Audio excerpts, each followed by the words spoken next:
My son texted me saying we need space from you, so please do not reach out anymore at all.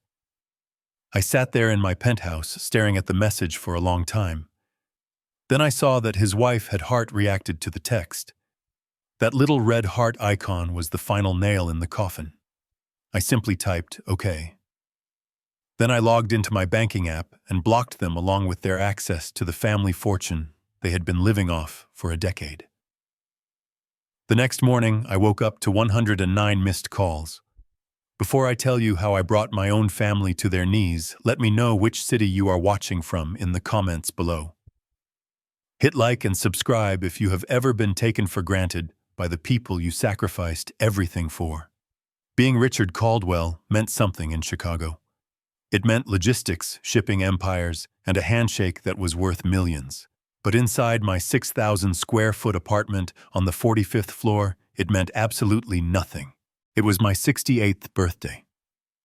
The silence in the room was so heavy it felt like a physical weight pressing down on my chest. I had spent the entire day checking my phone, convincing myself that the silence was just a delay.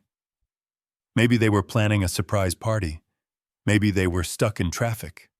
Maybe my phone reception was bad. I actually walked over to the floor-to-ceiling window, looking out at the city lights shimmering below just to see if the signal bars would go up. They were full. The problem was not the technology. The problem was the people I loved. I walked back to the kitchen island, where a bottle of 50-year-old scotch sat unopened. I had bought it for myself. I poured a glass, the amber liquid swirling against the crystal, and sat down on the leather stool. The leather was cold. Everything in this house was cold. I looked at the clock. It was 11:30 at night. The day was almost over. My birthday was almost over. I decided to break the rule. I decided to be the one to reach out. I opened the family group chat. The last message was from me, sent 2 weeks ago, asking if anyone wanted to come over for dinner. No one had replied. My thumb hovered over the keyboard. I typed a simple message. "Happy birthday to me. Hope you are all doing well in Aspen." I pressed send. The status changed to delivered immediately. Then it changed to read. I waited. 1 minute passed, then 2. I saw the 3 little dots appear indicating someone was typing. My heart actually sped up. A pathetic reaction for a man who used to negotiate with union leaders and hostile board members without breaking a sweat. The dots disappeared. Then they appeared again. Finally, the phone buzzed. It was a message from Brandon, my only son, my pride and joy. The boy I had sent to the best private schools, whose failures I had cushioned with cash, whose lifestyle I funded entirely. The text read, "We are trying to enjoy our vacation here. You making us feel guilty is really killing the vibe. We need space from you. Please do not reach out anymore at all." I stared at the screen. I read it once. I read it twice. I read it until the words blurred together. We need space. The phrase echoed in the empty penthouse. Then a second notification popped up. Vanessa, my daughter-in-law, had reacted to the message. She did not send a text. She did not offer an apology. She simply tapped the heart icon on her husband's cruel message. A heart. As if hurting me was something to love. As if discarding the man who paid for the ski lodge they were sleeping in was a joke. Something inside me snapped. It was not a loud snap. It was not a scream. It was the quiet click of a lock turning. The father in me, the one who made excuses for them, who said they were just young and busy, that man died in that chair. In his place, the CEO returned, the cold, calculating businessman who knew exactly what to do when an asset became a liability. I finished my scotch in one swallow. The burn in my throat was grounding. I stood up and walked to my office. I did not turn on the main lights. The glow of the city was enough. I sat down at my mahogany desk and opened my MacBook Pro. The screen illuminated my face. I could see my own reflection in the dark glass before the login screen appeared. I looked old, but I looked dangerous. I navigated to the Chase private client portal. The Face ID login chimed softly. The dashboard loaded, displaying numbers that most people would only dream of. I scrolled past my primary accounts to the sub-accounts. There they were.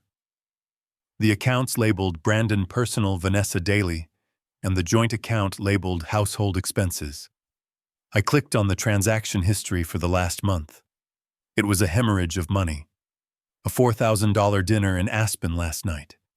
A purchase at a luxury ski boutique for $12,000 this morning. A spa package for $5,000 an hour ago. They were living like a royalty on a king's dime, while the king sat alone on his birthday. I did not feel anger anymore. I felt precision. I selected the Brandon personal account.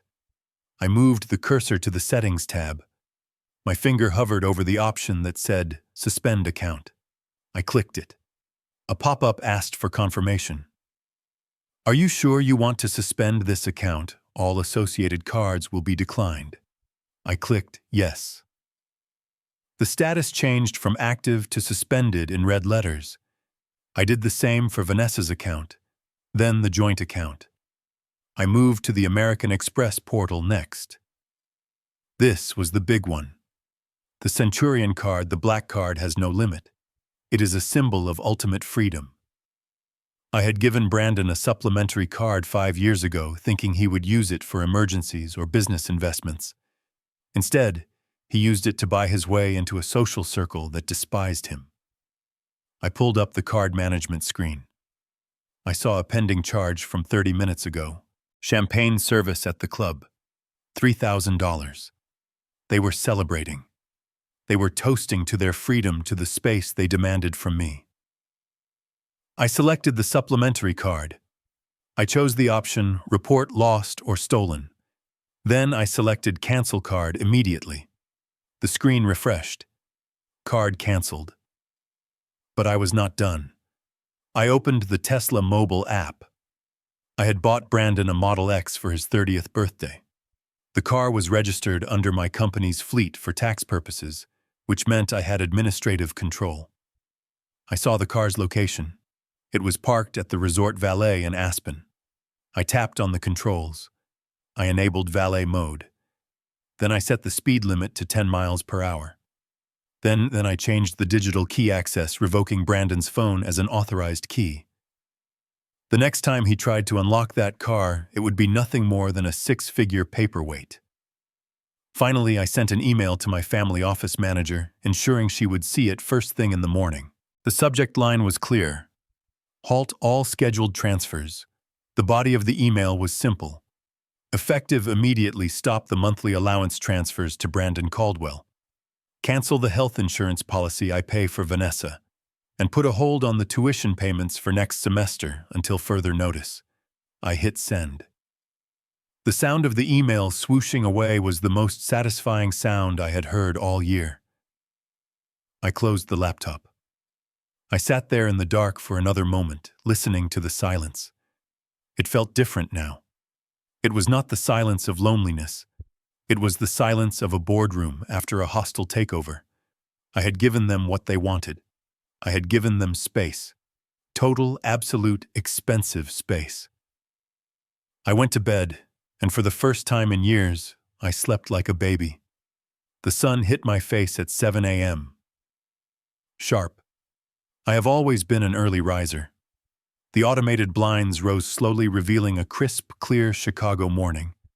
The lake was a sheet of blue steel. I walked to the kitchen and pressed the button on the espresso machine. The grinder whirred to life, the smell of freshly ground beans filling the air. It was a smell of routine, of order. I felt calm. I felt light. Then I looked at my phone sitting on the counter where I had left it charging. The screen was lighting up. It went dark, then lit up again instantly. It was vibrating so hard, it was slowly moving across the marble countertop. I picked it up. The notification center was a solid wall of banners. 109 missed calls, 84 text messages. The first missed call was at 6:15 a.m. probably right when they tried to check out of the hotel. The first text message from Brandon was sent at 6:20. It read, "Dad, there is something wrong with the Amex. It got declined at the hotel. Can you call the bank? It must be a fraud alert." He sounded so innocent, so sure that his safety net was just tangled, not cut. I scrolled down. 6:30 a.m. Another text. "Dad, the Chase debit cards are not working either. This is embarrassing.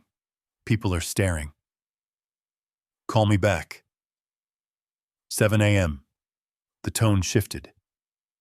"Dad, pick up the phone. We cannot get our car out of valet. The app says access denied." What is going on? 7:15 a.m. Panic setting in.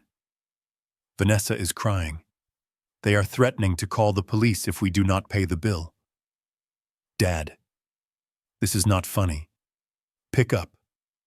7:30 a.m. The anger, the entitlement. You did this. I know you did this. You are a sick old man. Turn the cards back on right now.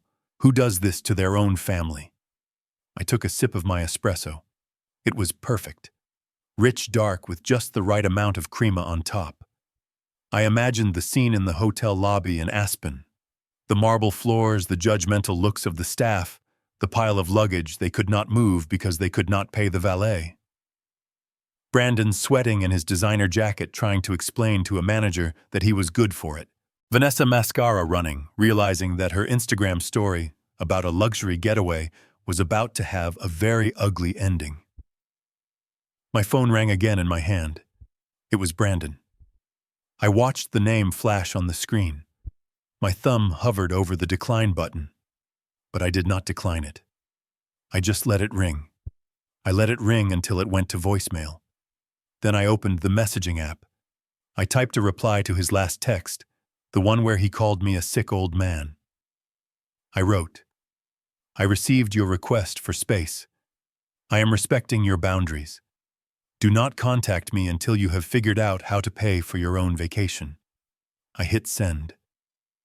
Then I went into settings and enabled Do Not Disturb. I took my coffee and walked out onto the balcony. The wind was cold, but the sun was warm. It was going to be a beautiful day. I had a feeling that my lawyer Leonard Roth would be hearing from them soon, and I needed to be ready. Because the war had just begun. I watched the flight tracker on my iPad with a glass of sparkling water in hand.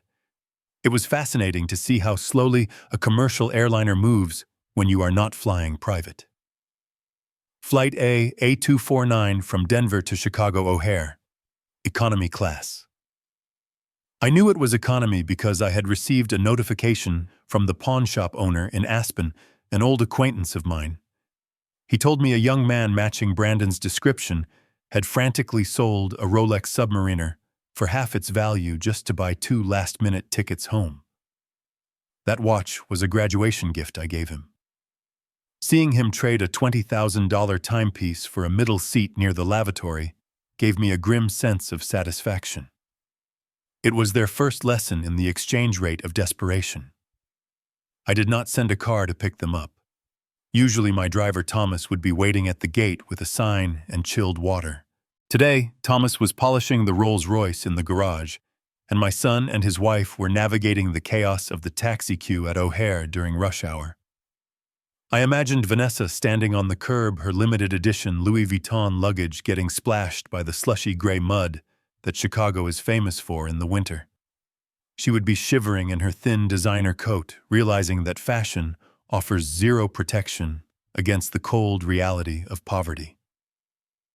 It took them 2 hours to get from the airport to my building.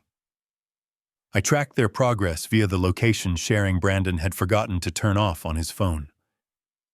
When the yellow cab finally pulled up to the curb of the Caldwell Tower, I switched the input on my living room television to the lobby security cameras. It was better than any reality show I had ever funded. The cab driver got out looking furious. I could see him shouting and pointing at the meter. Brandon was patting his pockets, looking pale. He tried one credit card. The driver shook his head. He tried another. The driver threw his hands up. Vanessa was sitting in the back seat, refusing to make eye contact, probably scrolling through her phone to delete the photos of their luxury trip before anyone asked why they were home early. Eventually, I saw Brandon pull a crumpled wad of cash from his pocket, the remnants of the watch money, and hand it over. He didn't tip. The driver threw their heavy bags onto the wet pavement and sped off, leaving them standing in the exhaust fumes. They looked defeated. Their clothes were wrinkled from the flight. Brandon's hair, usually styled to perfection, was a mess. Vanessa looked like a raccoon, her mascara smudged from what I assumed were tears of rage, not sorrow. They gathered their bags, struggling with the weight. They had never carried their own luggage in their lives. Bellboys did that. Porters did that. I did that metaphorically for 30 years. Today, they carried their own baggage. They approached the revolving glass doors. I leaned forward. This was the moment. I had briefed James, the head of security, earlier that morning. James was a good man, a former Marine who worked double shifts to put his daughter through college. Vanessa had once called him a peasant because he didn't open the door fast enough for her poodle. I knew James would enjoy this. I saw Brandon reach for the door handle, expecting the automatic sensor to welcome him. Nothing happened. He waved his hand. Still nothing. He tried to swipe his key fob on the reader. The little light on the panel turned a harsh, unforgiving red. He swiped again. Red. He slammed his hand against the glass. James stepped out from behind the marble concierge desk. He walked slowly, his posture impeccable. He did not rush to open the door.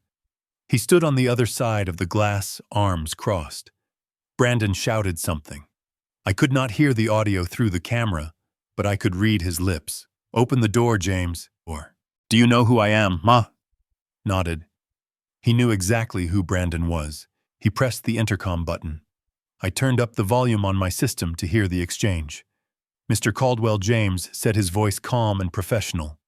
Your access to this building has been revoked by the owner of the penthouse. Open this door right now or I will have you fired. Vanessa screamed, pushing past Brandon to press her face against the glass. I live here. My clothes are upstairs. My jewelry is upstairs. Actually, James replied, checking a clipboard, according to the building registry. The penthouse belongs to Mr. Richard Caldwell. Your names were removed from the authorized guest list at 8 a.m. this morning. The owner has stated that since you requested space, he has secured the perimeter to ensure you get as much space as possible. You are lying, Brandon yelled. My father would never do this. Call him. Call him right now. James looked at the camera, knowing I was watching. Mr. Caldwell is currently in a meeting and asked not to be disturbed. He left a message, though. He said if you are looking for accommodation, the Motel 6 on the highway has vacancies. Vanessa looked like she was going to explode. She kicked the glass door with her Italian leather boot. It was a pathetic, hollow thud. Passers-by on the street were starting to stop and look. A homeless man pushing a cart paused to watch the rich couple having a meltdown. The irony was poetic. I decided it was time to make an appearance. Not to let them in, but to finalize the boundary. I put on my suit jacket. I did not wear a tie. I wanted to look relaxed, like a man enjoying his retirement. I took the private elevator down to the lobby. The ride took 40 seconds. 40 seconds to compose myself. 40 seconds to bury the father who wanted to hug his son and resurrect the man who needed to teach him a lesson. When the elevator doors opened, the sound of Vanessa's screeching filled the lobby. This is illegal. You cannot lock us out. I have rights. I walked across the polished marble floor. The click of my shoes echoed. James saw me and immediately stood at attention. He unlocked the side door, but he stood in the doorway blocking the path. Dad Brandon saw me. His face crumpled. He looked 5 years old again, terrified after breaking a vase. Dad, tell this idiot to let us in. This is insane. We have been traveling all day. We are exhausted. I stopped 5 feet away from the door. The cold air from the street rushed in, but I didn't flinch. I looked at my son. Really looked at him. He was 32 years old, wearing a jacket that cost more than James's car, and he was whining like a toddler. I thought you needed space, Brandon, I said softly. Stop it, Dad, Brandon snapped, trying to regain some dignity. You made your point. You cut the cards. You embarrassed us at the hotel. We had to sell my watch. Do you know how humiliating that was? Now let us in. We need to shower. You sold the watch, I asked. The submariner, yes. Because you stranded us, that watch was worth $20,000, I said. A flight home cost $400. Where's the rest of the money, Brandon? He froze. He glanced at Vanessa. She looked away. I bet you flew economy, didn't you? I continued. So you should have at least $18,000 in cash in your pocket. Unless, of course, you spent it on something else before you left. Maybe to pay off a tab. Or maybe you just threw it away like you throw away everything I give you. It doesn't matter, Vanessa interjected, stepping in front of Brandon. Open this door, Richard. By law, we have established residency here. You have to give us 30 days' notice before you kick us out. I know my rights. I watched a video on TikTok about tenant laws. I laughed. It was a dry, humorless sound. That is true for tenants, Vanessa. Tenants pay rent. Tenants have a lease. You are guests, and guests can be asked to leave at any moment. Especially guests who insult the host. Please, Dad. Brandon's voice cracked. He was crying now. Just let us up. We can talk about this upstairs. I am sorry about the text. Okay, I am sorry. Just open the door. I looked at James. He was waiting for my command. If I nodded, he would step aside. If I nodded, they would come and shower order room service on my tab, and within 2 days they would be back to ignoring me. The apology was not real. It was a transaction. He was paying me with words to buy back his comfort. I checked my watch. I have a dinner reservation, I lied, and you two are blocking the exit. I turned to James. Please escort Mr. and Mrs. Caldwell off the property. If they refuse to leave, call the police and report them for trespassing. Dad, no. Brandon reached out, trying to grab my arm through the open door, but James blocked him effortlessly. I turned my back on them. It was the hardest thing I have ever done. Walking away from your child when they are crying requires a strength that tears you apart from the inside. But I kept walking. I pressed the elevator button. You will regret this, Vanessa screamed as James began to push them back toward the street. You will die alone, you miserable old man. The elevator doors closed, cutting off her voice. I was alone in the mirrored box. I looked at my reflection. I did not look miserable. I looked like a man who had just cut off a gangrenous limb to save the body. I took out my phone and called my lawyer, Leonard. Leonard, I said as the elevator rose back to the penthouse. They are back. Initiate phase 2. I want an audit of every cent they have spent in the last 5 years. And Leonard, get the eviction notice ready for the court. They mentioned tenant rights. Let's show them what a real landlord looks like. I allowed them upstairs for exactly 30 minutes, not because my resolve had crumbled, and not because Brandon's tears at the front door had moved me. I let them in because I am a businessman, and in business you never terminate a partnership without a final exit interview. You lay out the data, you show the cause and effect, you make sure there is absolutely no ambiguity about why the contract is being voided. They walked into the penthouse looking like wet, stray dogs. Brandon was shivering, his cashmere sweater damp from the Chicago sleet. Vanessa marched in with her chin high, dragging her luggage across my hardwood floors, the wheels leaving muddy streaks that she pretended not to notice.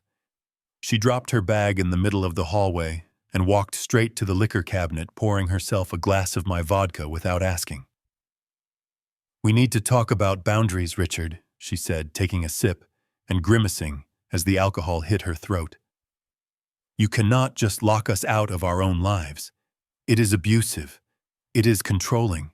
And frankly, it is a little bit senile." I did not offer them a seat. I did not offer them a towel. I stood by the fireplace where I had set up a connection between my laptop and the 85-inch television screen mounted above the mantel. The screen was black, waiting for my command. Brandon slumped onto the sofa, burying his face in his hands. "Dad, please," he mumbled into his palms. "Can we just stop fighting? I will pay you back for the flight. I promise. Just turn the cards back on. We have bills due tomorrow." I looked at my son. He was 32 years old, yet he spoke about bills as if they were monsters that appeared under his bed, monsters that only I could chase away. He had no concept of where the money came from to pay those bills. He only knew the magic of the swipe. "I am glad you mentioned paying me back, Brandon," I said, my voice calm, almost monotone. "Because before we discuss turning anything back on, we need to review the return on investment." I tapped the enter key on my laptop. The giant screen flickered to life. It was not a movie. It was not a slideshow of family photos. It was a Microsoft Excel spreadsheet. The background was stark white, the grid lines sharp and unforgiving. The font was size 20 bold, so there would be no squinting, no misunderstanding. I had spent the last 24 hours compiling this. It was a forensic accounting of their existence. "What is this?" Vanessa asked, narrowing her eyes at the screen. "This," I replied, "is the cost of your space.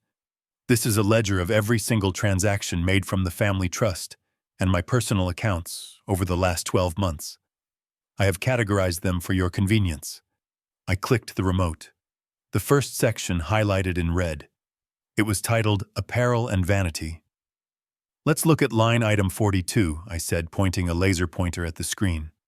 October 14th, Hermes Birkin bag, $14,000. Vanessa. Do you remember this day? She rolled her eyes. It is an investment piece, Richard. You do not understand fashion. It retains value. I remember that day I continued ignoring her. That was the day you told me you could not take me to my cardiology appointment because you had a migraine. You left me to take an Uber to the hospital while you were apparently curing your headache at the Hermes boutique on Michigan Avenue. I scrolled down. Line item 58, November 3rd, $3,000. Gucci sneakers for Brandon. Line item 60, November 3rd, same day, $400. A dinner at Nobu. Brandon looked up, his face pale. Dad, that was a business meeting. I was meeting with potential investors for my app. Ah, yes. The app, I said. Let's talk about your business, Brandon. I switched tabs on the spreadsheet. This sheet was titled The Startup Pit. It was a sea of red numbers. Negative signs stretched as far as the eye could see. Here we have the initial seed funding I gave you, $200,000. You told me you were building a revolutionary logistics platform. A chip off the old block, you said. I was so proud. I thought you were finally following in my footsteps. I highlighted a cluster of transactions. But according to these bank records, the logistics platform spent $50,000 on office furniture, Herman Miller chairs, a custom espresso bar, a ping-pong table. And here $20,000 for a launch party before you had even written a single line of code. You have to spend money to make money. Dad, Brandon shouted, standing up. You are old school. You do not get how modern tech works. It is about optics. It is about branding. Branding, I repeated. Is that what this is? I pointed to a transaction from 3 months ago. $75,000. Transfer to CryptoKing _LLC.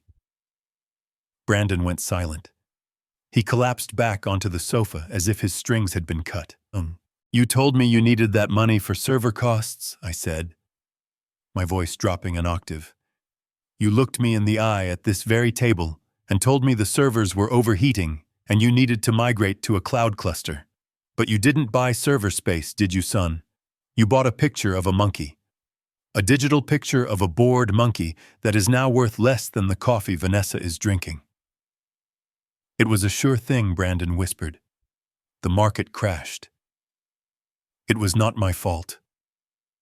It is never your fault, I said. It is the market.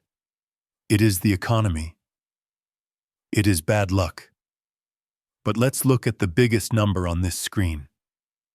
I navigated to the summary tab at the bottom. The total sum was displayed in bold black numbers. It was a 7-figure amount. $1.2 million, I read aloud. That is what you two have burned through in 1 year. That is not a living allowance.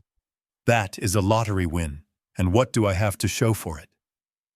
A son who lies to me about servers, a daughter-in-law who leaves me at the doctor's office to buy handbags, and a birthday text message asking for space. Vanessa slammed her glass down on the coaster. The sound was like a gunshot in the quiet room.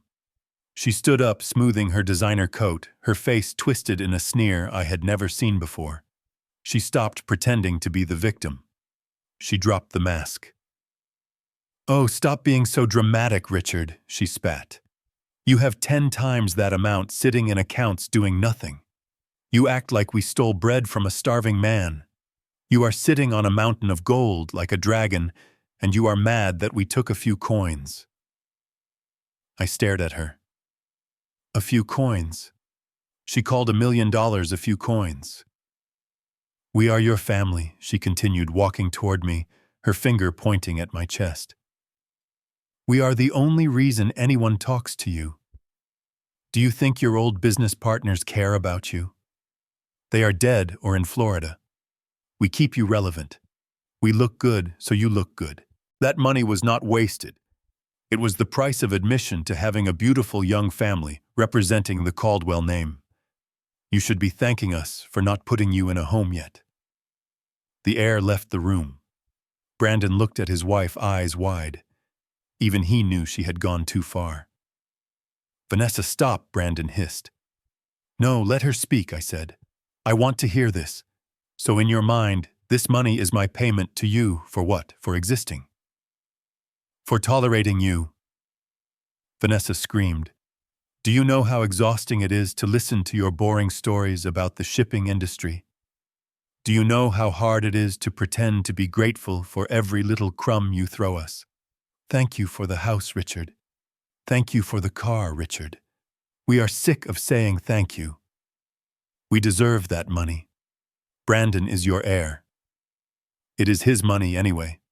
You are just holding on to it because you are a control freak who cannot stand the fact that your time is over."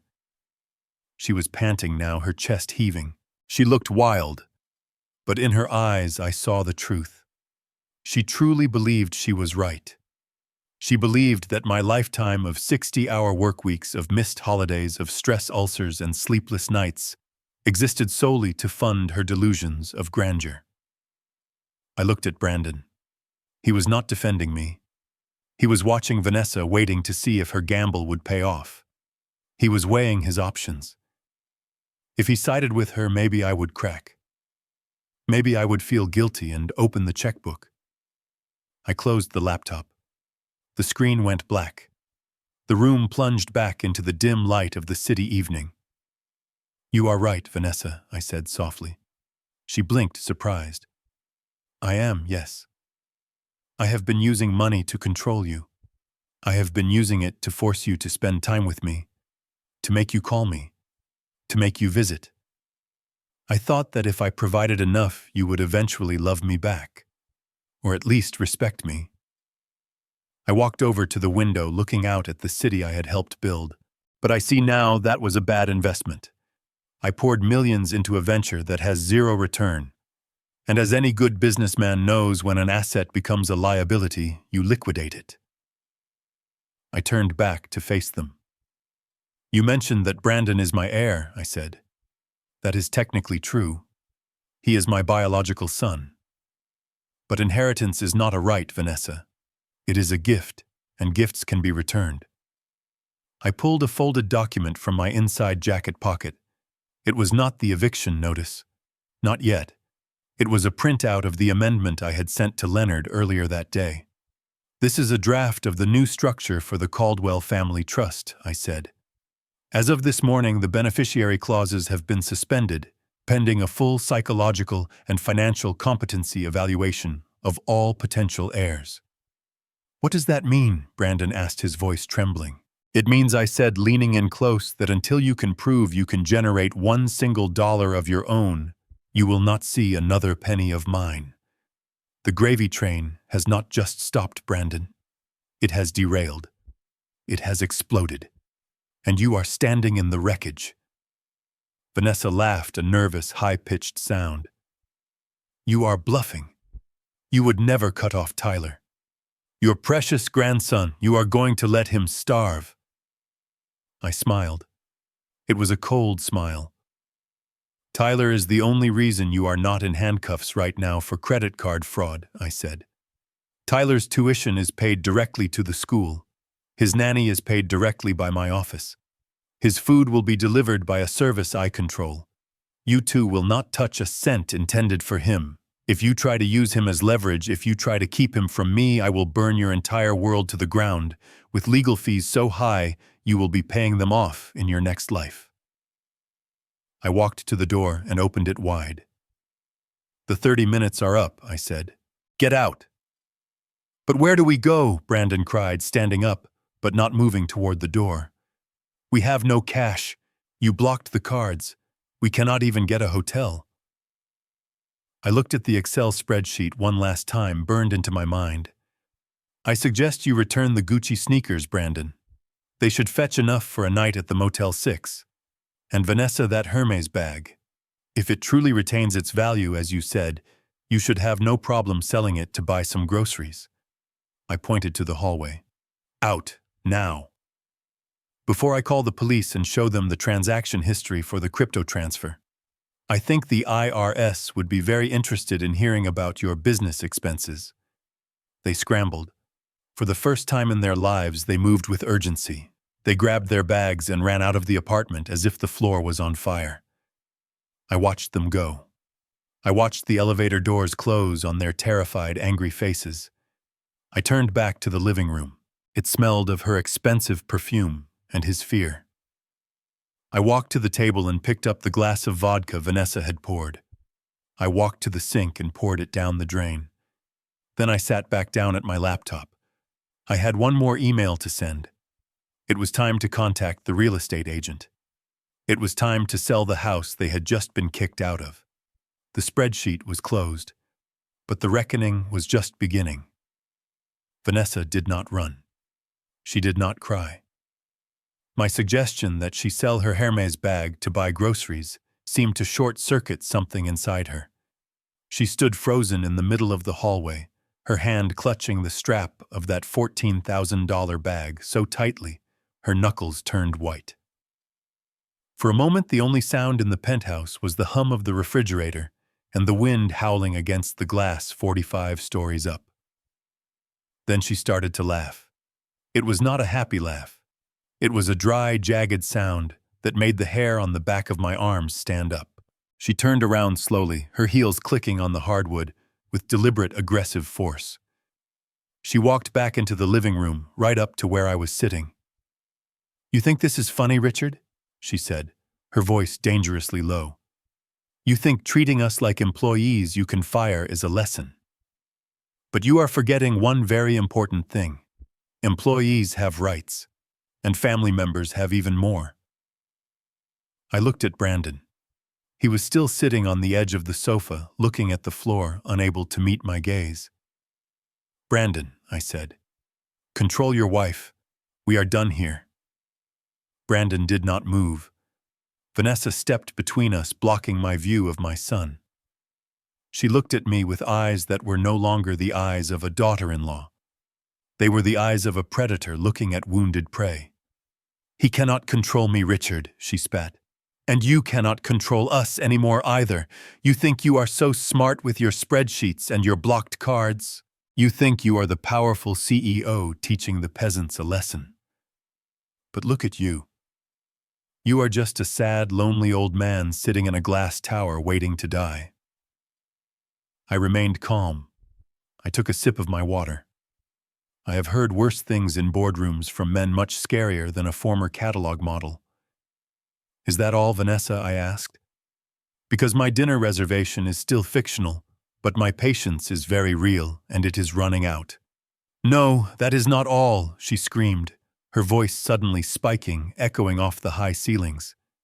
You want to talk about facts? Let's talk about facts. Fact number 1. You are 68 years old. Fact number 2. You have been acting erratic lately, blocking cards, locking your family out, talking to yourself, seeing enemies where there are none. She turned to Brandon. Tell him, Brandon. Tell him what we talked about with the doctor in Aspen. I looked at my son. What is she talking about? Brandon. Brandon finally looked up. His eyes were red, but there was no warmth in them. Just a cold, survivalist fear. Dad, he stammered. We are just worried about you. You have been intense. Maybe Vanessa is right. This behavior, this paranoia about the money, it is not normal. It is a sign of decline. I felt a coldness spread through my chest that had nothing to do with the Chicago winter. They were gaslighting me. In my own home. Decline, I repeated slowly. You think I have dementia because I stopped letting you rob me. It is called financial abuse. Richard, Vanessa interjected, smiling now. A cruel, triumphant smile. And when a senior citizen starts using money to abuse their family, the court takes notice. We have already looked into it. It is called a conservatorship. The word hung in the air like toxic smoke. Conservatorship. The legal mechanism designed to protect the incapacitated, now weaponized by the greedy to enslave the elderly. You are threatening to take away my freedom, I asked, my voice barely a whisper. We are threatening to take control, Vanessa corrected, walking over to the fireplace and picking up a crystal vase. It was a gift from my late wife, Eleanor. We are going to petition the court. We will tell them you are mentally unstable. We will tell them you are a danger to yourself and your finances. We have the texts, Richard. The texts where you sound angry, irrational. And with Brandon's testimony, no judge will let you keep control of the trust. We will become your guardians. And then we will decide who gets an allowance. She tossed the vase from one hand to the other, testing its weight. So here is the deal, she said. You turn the cards back on. You apologize. You transfer $500,000 into our joint account for pain and suffering. And you sign a document giving Brandon power of attorney. Do that, and we forget this little episode happened. We let you play grandfather, and if I refuse, I asked. Vanessa stopped tossing the vase. She looked at it, then looked at me. Then with a casual flick of her wrist, she let it drop. The sound of the crystal shattering on the marble hearth was louder than a gunshot. Shards of glass exploded outward, glittering under the track lights. One piece slid across the floor and stopped at the toe of my shoe. Oops, she said, her face devoid of emotion. My hand slipped. Just like your mind is slipping. If you refuse, Richard, we will declare war. We will drag you through every court in Illinois. We will expose every skeleton in your closet. We will make sure you end up in a state-run facility where the nurses steal your medication, and we will live in this penthouse while you rot. I looked down at the broken glass. That vase had held roses on my 30th anniversary. Now it was dust, just like my relationship with my son. I looked at Brandon one last time. He was staring at the broken glass, but he did not say a word. He did not tell her to stop. He did not defend his mother's memory. His silence was his signature on her declaration of war. Get out, I said. What? Vanessa laughed. You didn't hear me, I stood up. I am 6 feet 2 inches tall. I may be 68, but I still have the shoulders of a man who worked on the docks before he owned them. I took a step toward them. I said, "Get out." Vanessa took a step back, startled by the sudden shift in my energy. "You have 60 seconds, I said, my voice dropping to a growl.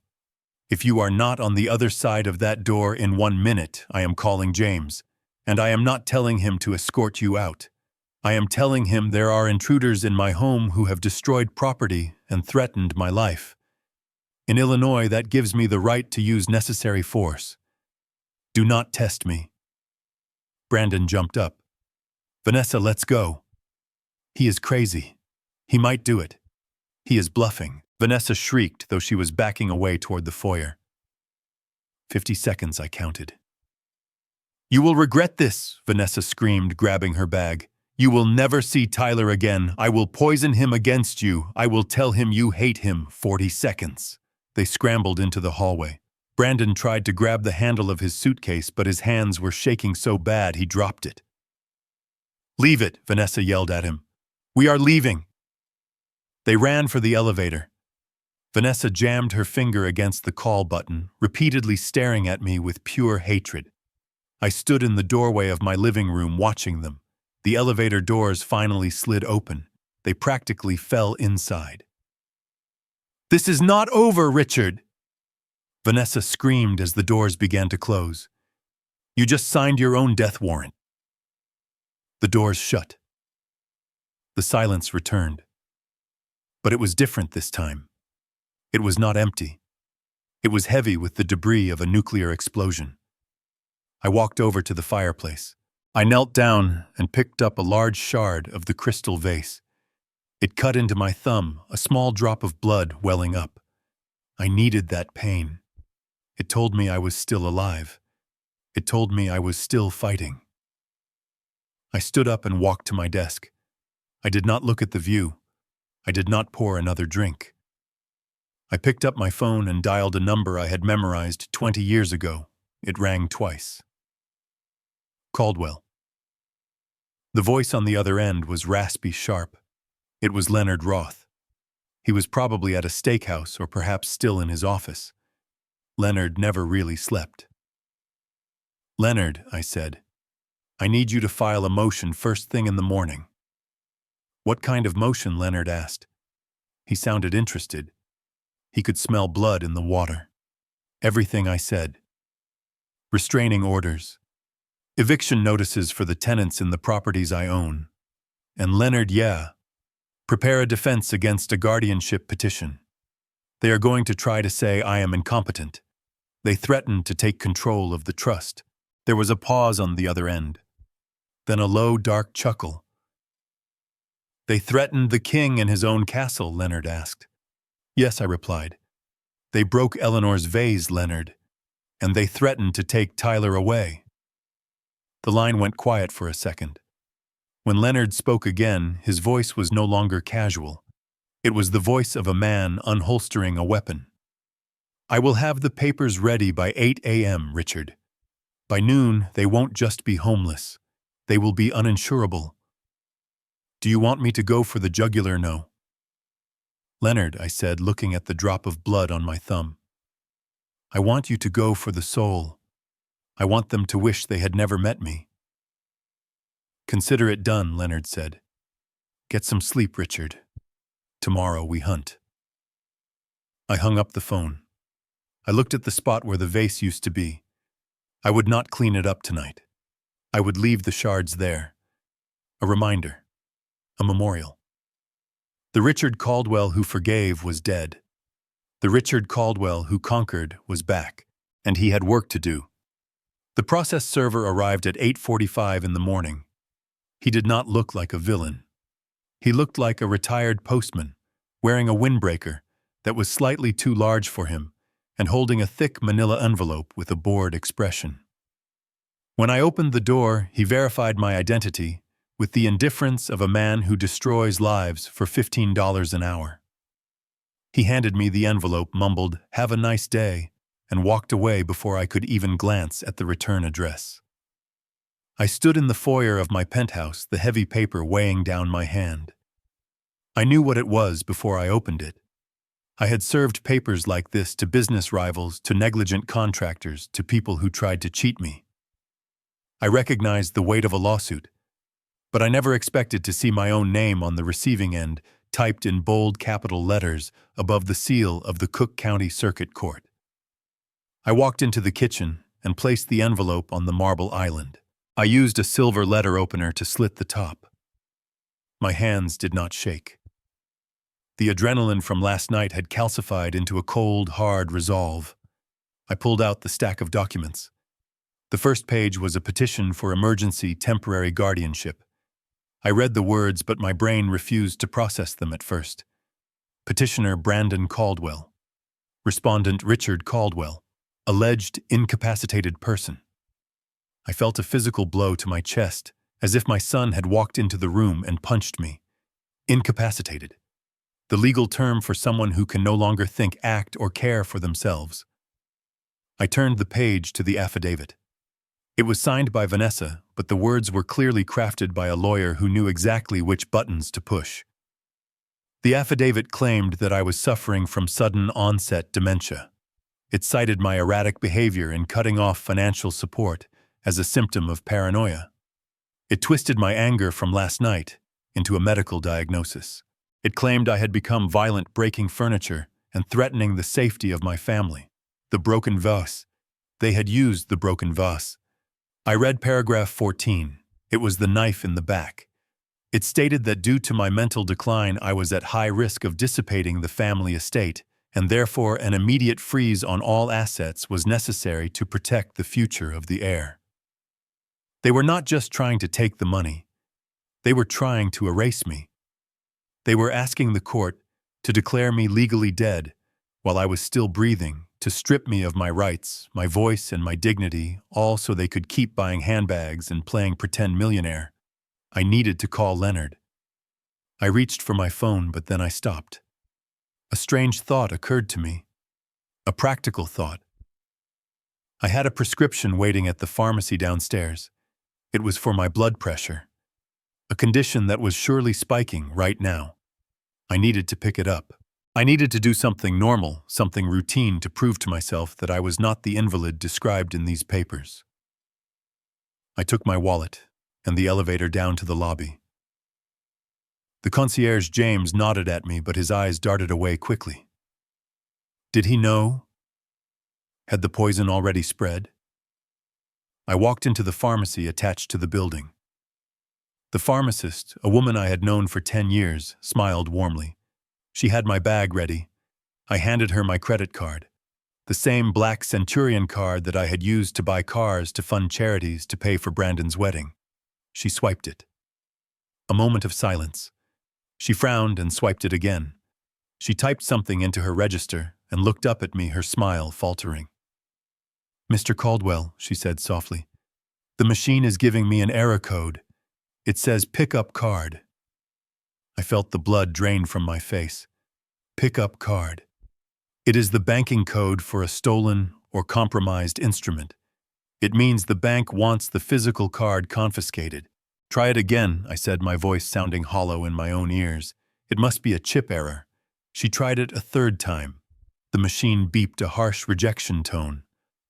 "I am so sorry, Richard," she whispered, looking around to see if anyone was watching. "It says refer to issuer."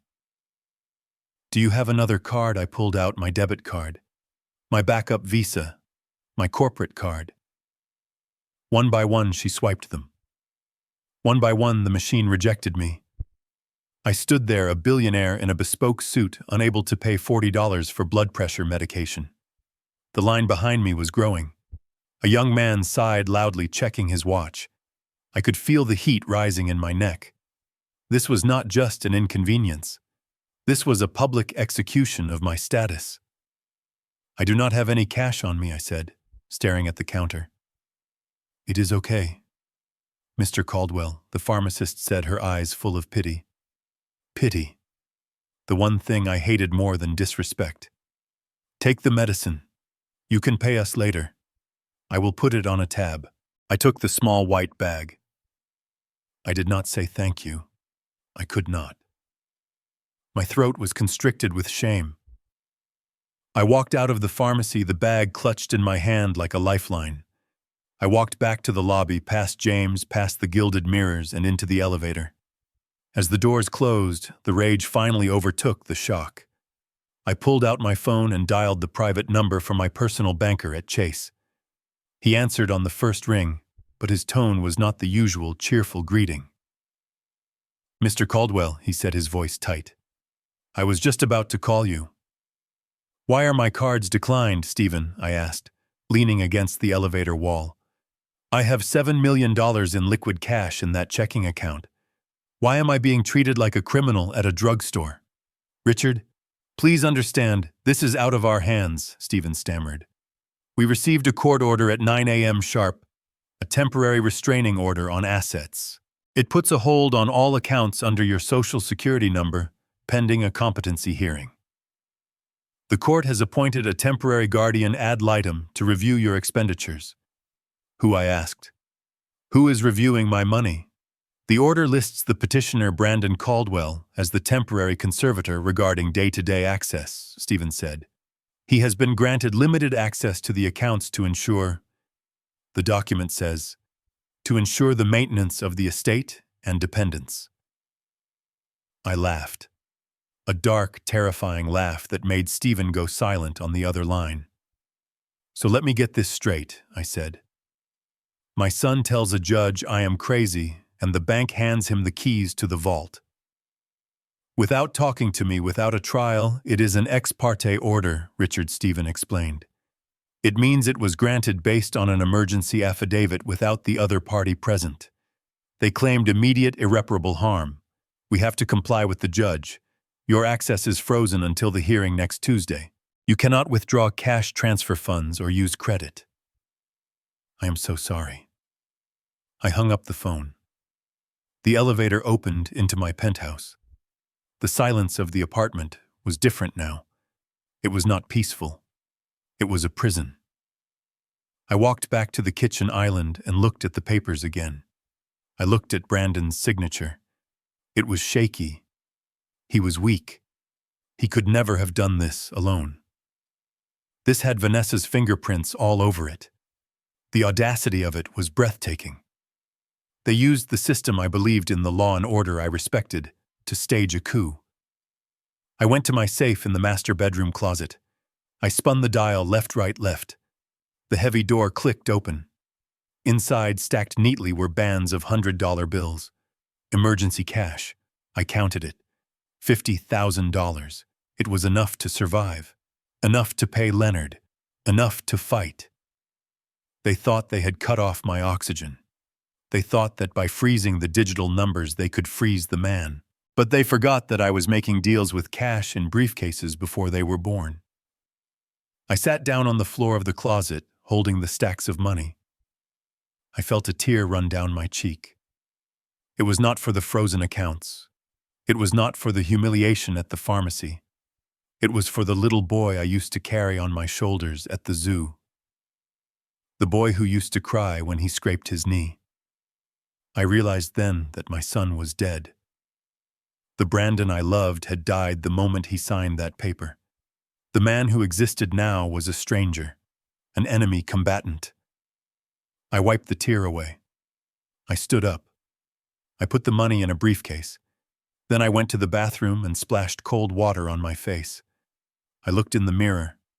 I did not see a dementia patient. I saw a general preparing for war. I walked back to the kitchen and picked up the phone. I dialed Leonard. "Leonard," I said when he answered. "I know," Leonard said. "I just saw the filing. They played the dementia card.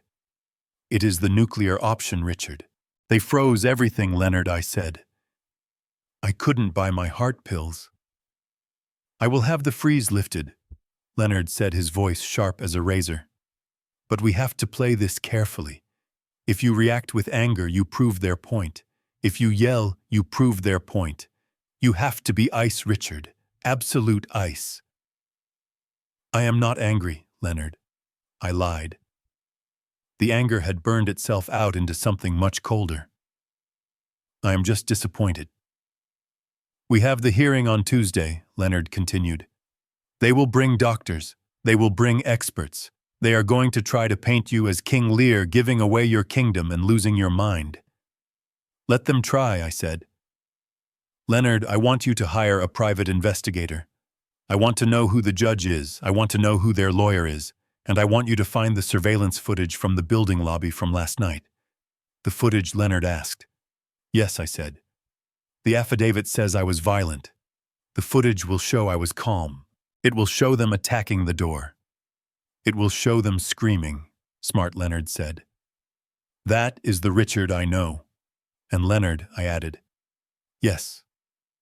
When we walk into that courtroom on Tuesday, I don't want to just win. I want to expose them. I want the world to see what they did. We will, Leonard promised. I hung up. I looked at the manila envelope one last time. I picked it up and walked to the shredder in my office. I fed the petition into the machine. I watched as the words incapacitated person were sliced into confetti. They wanted a fight. They wanted to prove I was incompetent. I would show them exactly how competent I was. I would show them the difference between a confused old man and a tycoon who was just getting started. I closed my briefcase. The freeze was on. But the fire was just beginning. Leonard Roth's office does not look like a place where justice is served. It looks like a place where enemies are buried. It is located in the basement of a brownstone on the Gold Coast, with no windows and walls lined with books on maritime law and criminal defense. The air always smells of old paper and aggressive cologne. I arrived there at 7 in the morning on Saturday. I brought my briefcase filled with the emergency cash, but Leonard waved it away. He said we would settle the bill after we settled the score. We were not alone. Leonard had brought in a forensic accountant named Sarah.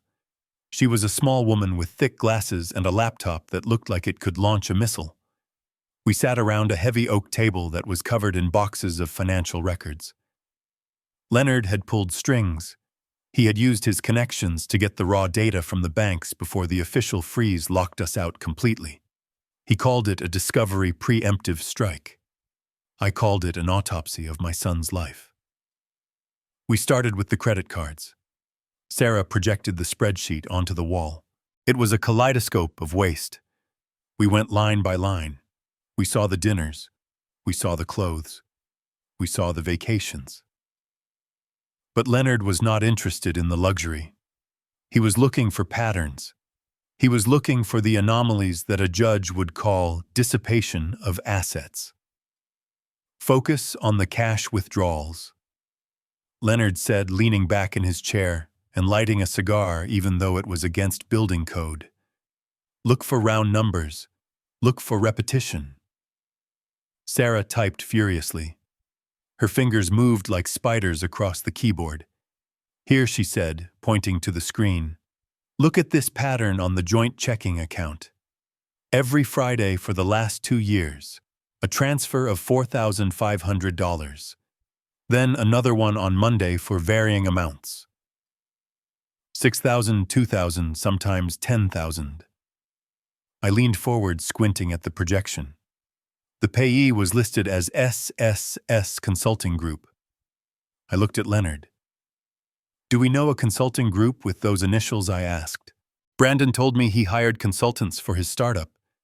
Maybe this is legitimate. Maybe he was actually trying to build the business. Leonard did not answer. He picked up his phone and dialed a number. He put it on speaker. Check the business registry for SSSS Consulting Group, he barked at whoever was on the other end. Nevada Incorporation. Nevada, I whispered. Why would he hire a consultant in Nevada for a tech startup based in Chicago?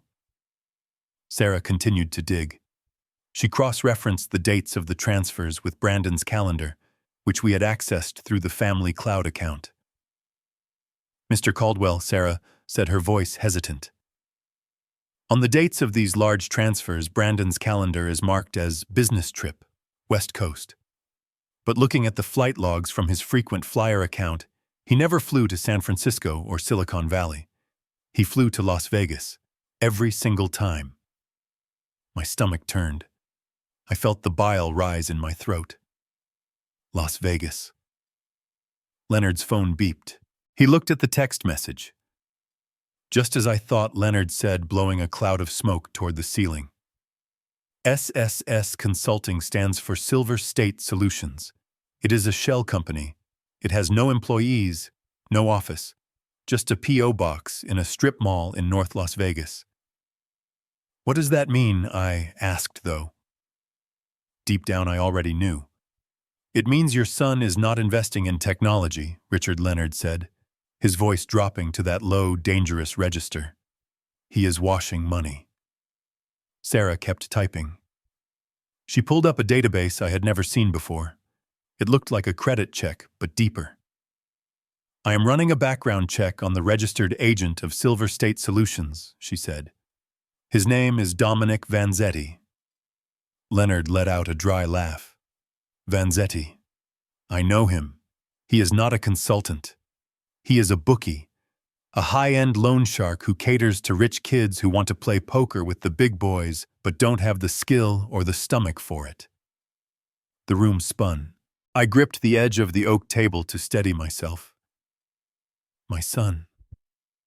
My Brandon. I thought he was just lazy. I thought he was just entitled. I thought he was spoiled by Vanessa and her need for status. But this was different. This was dark. So the $4,500 a week, I asked. Interest, Leonard said. Just the interest. The VIG. That means the principal debt is massive.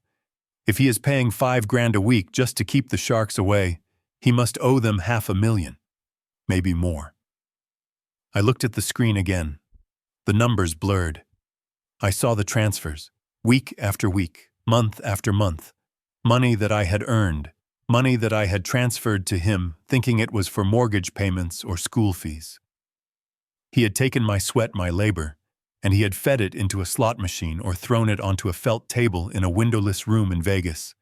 And the withdrawals on Mondays, I asked, pointing to the erratic numbers. Covering losses, Sarah said softly. Or paying off markers. Then she found something else. Mr. Caldwell, look at this. 6 months ago. A lump sum transfer of $200,000 from the Trust's Emergency Medical Fund. The memo says, Specialist Treatment for Dad. I froze. I remembered that. Brandon had come to me, tears in his eyes, saying there was a new experimental treatment for my heart condition in Switzerland that we needed to prepay to get on the waiting list. I was touched. I thought he cared about my life. I signed the authorization. I never went to Switzerland because he told me the trial was canceled and the money would be refunded. It was never refunded, Sarah said. It went straight to a wire service. Destination, the Bellagio Hotel and Casino. Cage account number 4490. I sat back in my chair. I felt cold. Colder than I had felt in the penthouse. I felt foolish. I felt betrayed in a way that transcended money. He had used my own mortality, my own fear of death to bankroll a gambling binge. He had looked me in the eye, held my hand, and lied to me about saving my life so he could go play baccarat.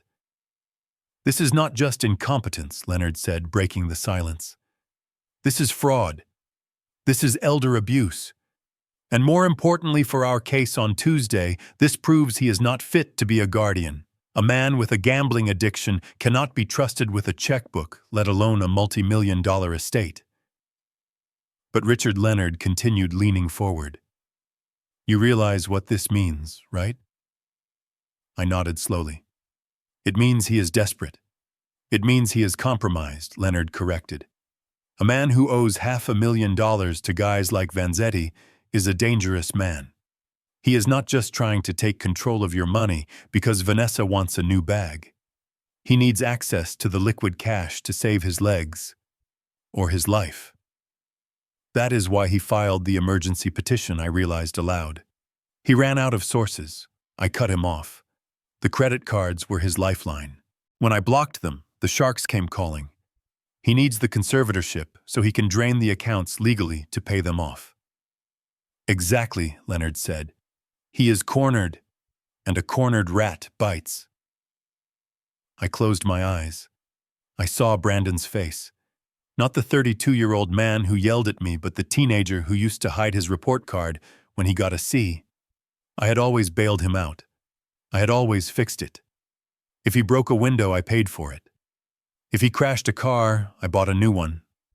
I had taught him that consequences were things that happened to other people. I had created this monster. I had fed it with cash and sheltered it from reality until it grew big enough to try and eat me. We have him, Sarah said, closing the laptop. This paper trail is undeniable. If we present this to the judge, the guardianship petition will be thrown out in 5 minutes. We can prove he has a conflict of interest. We can prove he is misappropriating funds. We can even file criminal charges for the medical fund transfer. That is wire fraud. Criminal charges, I repeated. Prison. Leonard watched me carefully. He knew this was the breaking point. He knew that destroying an enemy is easy, but destroying your own son requires a different kind of soul. Do you want to file charges? Leonard asked. I looked at the stack of papers. I looked at the red numbers that represented my son's betrayal. I thought about Vanessa. I thought about how she must know. She had to know. You don't live with a gambler and not know. She was complicit. She was pushing him to take over my estate because she knew it was the only way out of the hole they had dug together. No charges, I said finally. Not yet. Why? Leonard asked, raising an eyebrow. Because prison is too easy, I said. In prison he gets a bed. He gets food. He gets away from his debts. If I send him to prison, I am still bailing him out. I am still solving his problem. I stood up and walked to the wall where the spreadsheet was projected. I placed my hand on the screen covering the column of transfers. I want him to face the world he created, I said. I want him to stand in that courtroom and hear us read these numbers out loud. I want him to know that I know. I want to see the look on his face when he realizes that his father is not the senile old fool he thinks he is, but the man who can see right through his soul. And the debts, Leonard asked. Vanzetti won't wait. That is not my problem, I said. He wanted space, he wanted independence. Let him handle independent problems. But there is one thing, I added, turning to Sarah. Yes, Mr. Caldwell, the house, I said. The mortgage on his house. Is it paid? Sarah checked the records. No. The payments are 3 months behind. The bank has sent notice of default. Good, I said. Leonard, you said we are selling the debt on the house. Yes, Leonard said. I have a buyer lined up, a holding company known for aggressive foreclosure. Change the plan, I said. I don't want to sell the debt to a stranger. I want to sell it to Vanzetti. Leonard dropped his cigar. He stared at me. You want to sell your son's mortgage to his bookie? It is the perfect synergy, I said, my voice devoid of any warmth. Vanzetti wants his money. Brandon has a house that has equity. If I sell the note to Vanzetti, he becomes Brandon's landlord. He becomes the one knocking on the door. It keeps the violence away from Tyler because Vanzetti won't hurt the golden goose while he has a lien on the coop. But it puts Brandon in a cage with the tiger he tried to feed. Leonard smiled. A slow, terrifying smile. That is diabolical, Richard. It is business, I said. Just business. I gathered my coat. I felt heavy. The adrenaline had faded, replaced by a deep, aching sorrow. But the sorrow was quiet. It was resolved. Print everything, I said to Sarah. Prepare the exhibits. We are going to court on Tuesday. And we are going to perform surgery. We are going to cut the cancer out of this family, even if it kills the patient. I walked out of the basement office into the morning light. The city was waking up. People were going to brunch. Families were walking in the park. Somewhere Brandon was probably waking up in a motel, or maybe sleeping in his car, checking his phone, hoping for a transfer that would never come. He was waiting for his father to save him. But his father was gone. The man walking down the street was just the plaintiff, and the trial was about to begin. I did not go home after leaving the basement office of Leonard Roth. The sun was fully up now, casting long, sharp shadows across the Chicago streets, but I felt none of the warmth.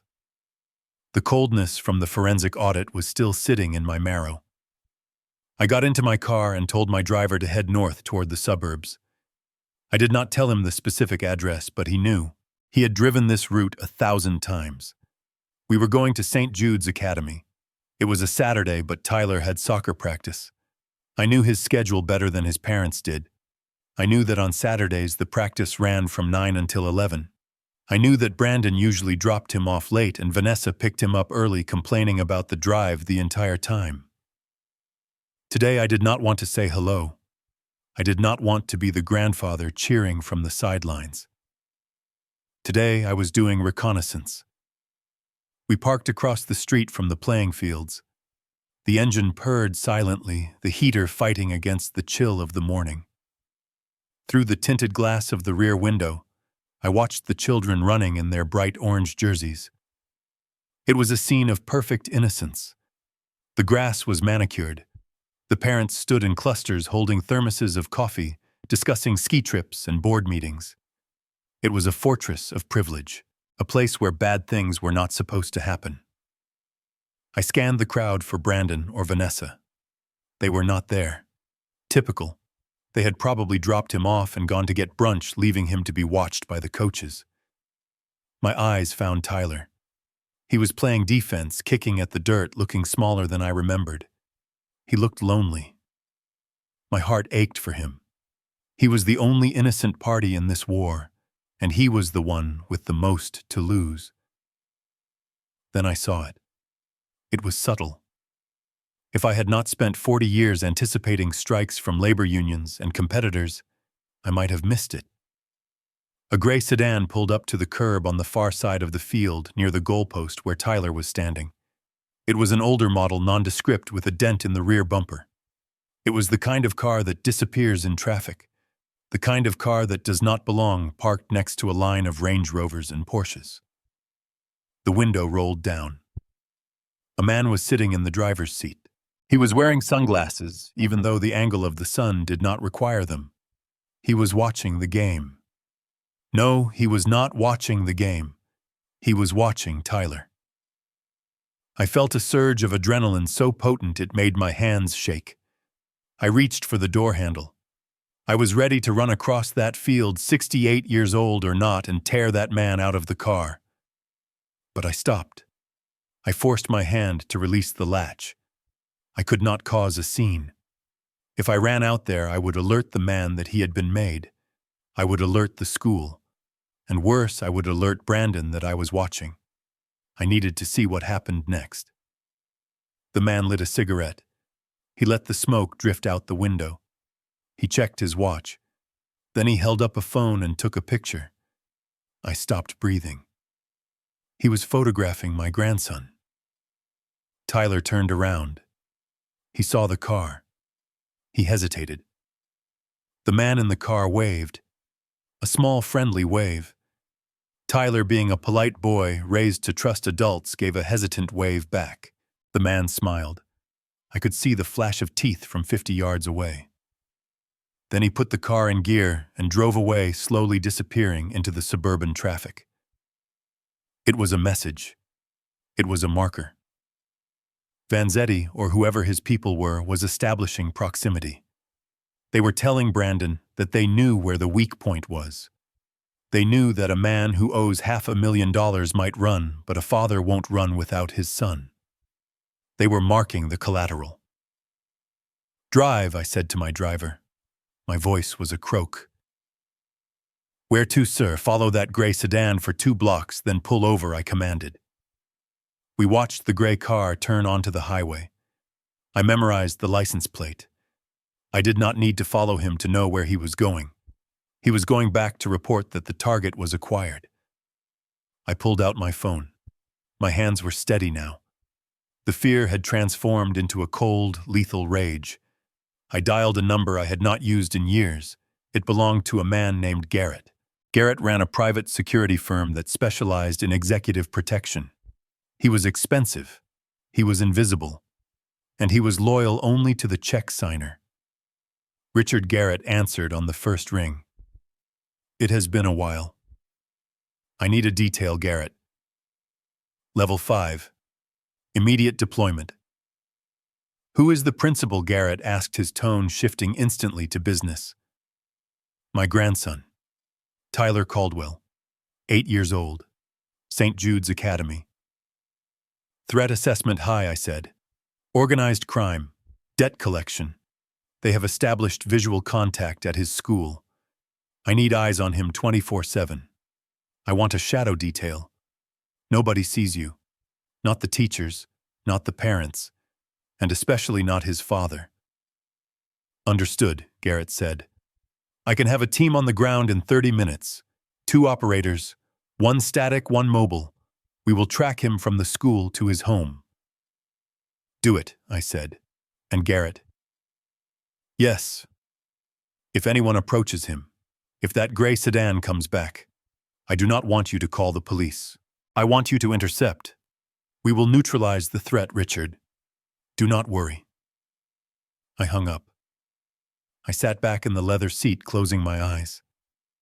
I was spending thousands of dollars a day to protect my grandson from the consequences of his father's sins. I was building a wall around Tyler, but I knew walls were not enough. As long as Brandon owed money to these people, Tyler would be a target. The debt was the magnet, and Brandon was walking around with that magnet in his pocket, oblivious to the fact that he was dragging his son into a minefield. I realized then that I had to accelerate the timeline. I couldn't wait for the court hearing on Tuesday to expose Brandon. I needed to neutralize the debt now. But I couldn't pay it off. If I paid Vanzetti, I would be teaching Brandon that daddy always fixes it. I would be feeding the addiction. Brandon would just borrow more, knowing I was his safety net. Number 1. I had to change the ownership of the debt. I called Leonard back. He was probably still in his office preparing the exhibits for court. Leonard, I said. Richard, did you forget something? The mortgage, I said. Brandon's house. The one he is 3 months behind on. Yes, Leonard said. The bank is preparing to foreclose. I have the holding company ready to buy the note on Monday. Change the plan, I said. I do not want a holding company. Leonard paused. What do you mean I want you to contact Dominic Vanzetti? There was a silence on the other end of the line. A long, heavy silence. Richard, Leonard said slowly. Are you sure you want to reach out to a crime boss? I want you to make him an offer he cannot refuse, I said. I want to sell him the mortgage note on Brandon's house. I will sell it to him at a discount, 50 cents on the dollar. Richard, that is insane, Leonard whispered. You are handing the deed to your son's house to the man who wants to break his legs. Exactly, I said. Think about it, Leonard. Right now, Vanzetti has no leverage except violence. He is threatening Tyler to make Brandon pay. But Brandon has no money. Violence is useless if the debtor is broke. But if Vanzetti owns the mortgage... If he owns the mortgage, Leonard interrupted, catching on. He has a legal asset. He can foreclose. He can seize the property. And more importantly, I continued looking out the window at the school where my grandson was playing. If Vanzetti owns the house, he won't burn it down. He won't hurt the family living inside because they are effectively paying him rent. It shifts his focus from breaking legs to collecting assets. It buys Tyler safety. It is a deal with the devil, Richard, Leonard said. I know, I replied. But right now, the devil is the only one who can control Brandon. Brandon won't listen to me. He thinks I am a senile old man. But he will listen to Vanzetti. When Vanzetti shows up on his doorstep, not as a loan shark, but as his landlord, Brandon will finally understand the reality of his situation. I want it done today, Leonard. Use a shell company if you have to. But get that paper into Vanzetti's hands before Monday. I will make the call, Leonard said. But Richard. Yes, if we do this, there is no going back. You are throwing your son into the wolf's den. He is already in the den, Leonard said. I am just changing the lock on the door so he cannot drag his son in there with him. I ended the call. I watched the soccer practice end. I saw Brandon's car pull up late, screeching to the curb. I saw him run out looking disheveled, checking his phone nervously. He grabbed Tyler by the arm a little too roughly and hurried him into the car. He didn't look at the field. He didn't ask how the game was. He was looking over his shoulder. He knew he was being watched. He just didn't know who was watching him. He thought it was just the criminals. He didn't realize that his father was watching too. And his father was about to unleash a much bigger monster to save the boy in the back seat. I signaled my driver. Take me home. I need to prepare for court. As we drove away, I saw a black SUV pull out of a side street and slip into traffic behind Brandon's car. It was Garrett's team. The shield was in place. Tyler was safe for now. But Brandon was about to find out that the only thing worse than owing money to a shark is living in a house owned by one. The courtroom smelled of floor wax and stale anxiety. It was Tuesday morning and the Cook County Courthouse was bustling with people whose lives were falling apart, but inside courtroom 4B the silence was absolute. I sat at the defendant's table next to Leonard Roth. I wore my charcoal suit, the one I usually reserved for board meetings, where I had to fire someone. Today, I felt like I was the one being fired from my own life. Across the aisle, Brandon and Vanessa sat with their lawyer, a man named Sterling. Sterling was a shark in a pinstripe suit, the kind of lawyer who smiled with his mouth, but never with his eyes. Brandon looked pale, staring at his hands, which were clasped tightly on the table. Vanessa, however, looked ready for her close-up. She was wearing a modest navy dress, her hair pulled back in a severe bun, no jewelry. She was playing the role of the concerned, grieving daughter-in-law to perfection. She dabbed at dry eyes with a tissue every time the judge looked in her direction. The judge, an older woman with glasses perched on the end of her nose, tapped her gavel. She looked tired. She had probably seen 1,000 families like ours fighting over money while pretending it was about love. Mr. Sterling stood up. He buttoned his jacket and walked toward the bench with a confident stride. He did not look at me. He spoke to the judge as if they were sharing a sad secret. Your Honor. He began, his voice dripping with faux sympathy. We are not here today out of greed. We are here out of necessity. The petitioner, Mr. Brandon Caldwell, loves his father deeply. It breaks his heart to drag this matter into the public eye. But when a man of Mr. Richard Caldwell's age begins to exhibit dangerous, erratic behavior, it is the duty of the family to step in. He turned and finally pointed a finger at me.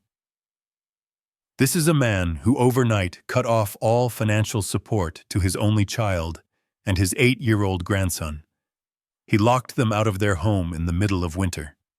He canceled their health insurance. He froze their transportation. These are not the actions of a rational father. These are the actions of a mind in steep decline, a mind gripped by paranoia and persecution mania. I sat stone still. I wanted to stand up and shout that I cut them off because they were parasites. But Leonard's hand was resting firmly on my arm, anchoring me to the chair. Be ice, he had said. Be ice. Sterling continued pacing back and forth. We have submitted affidavits from Mrs. Vanessa Caldwell, detailing outbursts of rage, breaking furniture, screaming at invisible enemies, hoarding cash in his bedroom closet like a survivalist. Your Honor. Richard Caldwell sits on an estate worth millions, yet he denies his family the basic necessities of life. We are asking the court to grant temporary emergency guardianship to his son Brandon, not to take the money, but to manage it. to ensure that the estate is not squandered by a man who no longer understands the value of $1. He sat down. Vanessa let out a small, audible sob. It was a masterful performance. If I didn't know her, I would have believed her. The judge looked at me. Her expression was unreadable. "Mr. Roth," she said. "Your response," Leonard stood up. He did not walk around. He did not use flowery language. He picked up a single file folder and walked to the podium. "Your Honor," Leonard said, his voice deep and gravelly. "Mr. Sterling tells a very compelling story about a senile old man hoarding gold. But we are not here to tell stories. We are here to do math." "Math?" the judge asked, raising an eyebrow. "Yes, Your Honor. Math. Specifically the arithmetic of subtraction." Leonard opened the folder. "The petitioners claim that my client is paranoid. They claim he imagines enemies where there are none. They claim his decision to freeze their access to his funds was an act of madness. We are here to prove that it was in fact an act of rescue." "Rescue," Sterling scoffed from his table. He cut off their credit cards. "How is that a rescue?" Leonard ignored him. He pulled out a document and placed it on the overhead projector. It was the spreadsheet from the forensic audit. The same red numbers I had stared at in the basement. "Your Honor," Leonard said, "this is a record of transfers from Mr. Brandon Caldwell's personal accounts over the last 18 months. I would like to direct the court's attention to the recurring payments made to an entity known as Silver State Solutions based in North Las Vegas, Nevada." I watched Brandon. At the mention of the name, his head snapped up. The color drained from his face so fast he looked like a ghost. He grabbed Sterling's arm and whispered something frantically. Sterling stood up. "Objection, Your Honor. Relevance, we are here to discuss Richard's competency, not Brandon's vacation expenses. It goes to the heart of the matter." "Your Honor," Leonard countered smoothly, "if the petitioner is financially compromised, he cannot serve as a guardian. And if the respondent, my client, acted to prevent his money from funding criminal activity, then he is not senile. He is prudent." "Overruled," the judge said. "Continue, Mr. Roth." Leonard nodded. "Thank you. We did a background check on Silver State Solutions. It is not a vendor. It is not a consultancy. It is a shell corporation registered to a Mr. Dominic Vanzetti." The name hung in the air. Vanzetti. Even in a Chicago courtroom, that name carried weight. It smelled of cigar smoke and broken kneecaps. Brandon sank lower in his chair. He looked like he wanted to slide under the table and disappear. Vanessa stopped crying. She was staring at Brandon with a look of pure horror. She knew about the spending, but she clearly did not know about the name attached to the debt. "Mr. Vanzetti is a known figure in the world of unlicensed lending," Leonard continued. "And according to these records, Mr. Brandon Caldwell has transferred over $200,000 to him in the last year alone. And yet the principal debt remains unpaid." Leonard turned to look at Brandon. "Mr. Sterling called my client paranoid," Leonard said. "But is it paranoia when there are wolves at the door? Is it dementia when a father realizes that every dollar he gives his son is being fed directly into the pockets of organized crime?" Sterling was stunned. He looked at his client, waiting for an explanation, but Brandon was shaking his head, muttering, "No, no." "Your Honor," Leonard said, his voice rising, "the petitioners are asking for control of the Caldwell estate. They claim they want to protect it. But if you grant this guardianship, you are not handing the keys to Brandon Caldwell. You are handing them to Dominic Vanzetti. You are effectively using this court to launder a gambling debt." The judge turned her gaze to Brandon. It was no longer the look of a tired bureaucrat. It was the look of a mother who had just caught a child playing with matches in a gas station. "Mr. Caldwell," the judge asked Brandon directly, "is this true? Do you owe money to this individual?" Brandon tried to stand up. His legs were shaky. Your Honor, it was an investment. The market turned. Sit down, the judge barked. She turned to me. Mr. Richard Caldwell, you may speak. I stood up. I buttoned my jacket. I looked at my son. I saw the terror in his eyes. It was not the terror of losing the case. It was the terror of a man who knows his protection is gone. Your Honor, I said, my voice steady. I did not cut my son off because I hate him. I cut him off because I love him. For 10 years I have been an enabler. I thought money could fix his mistakes. But when I saw where the money was going, I realized I was not helping him live. I was helping him dig his own grave. I paused, looking at Vanessa. They say I am incompetent, but I was competent enough to hire a forensic accountant. I was competent enough to track the funds. And I am competent enough to know that if I give them access to my accounts today, my life's work will be gone in a month, and my grandson will be left with nothing but his father's debts. I took a breath. I am not asking for pity, Your Honor. I am asking for the right to stop funding my own destruction. And I am asking you to deny this petition so that I can deal with my son's creditors in my own way. The courtroom was silent. Even the air conditioner seemed to stop humming. The judge looked at the papers. She looked at the spreadsheet Leonard had presented. She looked at Brandon, who was now weeping openly into his hands. Petition denied, the judge said, slamming the gavel down. The sound echoed like a gunshot. She continued. The court finds absolutely no evidence of incapacity on the part of Richard Caldwell. Furthermore, I am ordering the immediate unfreezing of all assets. And Mr. Sterling, yes, Your Honor, Sterling squeaked. I suggest you advise your clients that filing a frivolous guardianship petition to cover up gambling debts borders on perjury. If I see this family in my court again, someone is going to jail. She stood up and walked out. Sterling started packing his briefcase furiously, not looking at Brandon or Vanessa. Brandon sat there, destroyed. Vanessa was frozen, her face a mask of shock. I walked over to their table. Leonard tried to stop me, but I waved him off. I stood in front of my son. Dad, Brandon whispered. I can explain. Don't, I said. Vanzetti knows. Brandon looked up, his eyes wide. He knows. He knows you don't have the money, I said. And now he knows you don't have the guardianship. You are useless to him, Brandon. Please, Dad. Brandon begged, grabbing my sleeve. Help me. They will hurt me.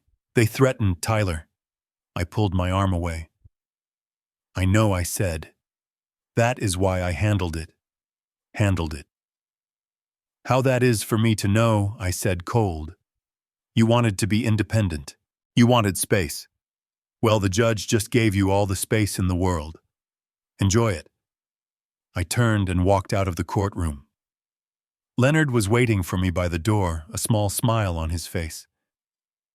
That went well, Leonard said. It is not over, I said, pushing the heavy doors open. We exposed the wound. Now we have to cauterize it.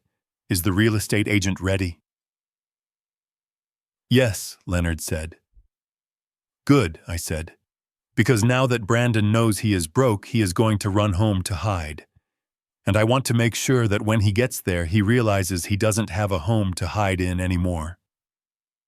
The heavy oak doors of the courtroom swung shut behind us, muting the buzz of the legal clerks and the shuffling of feet.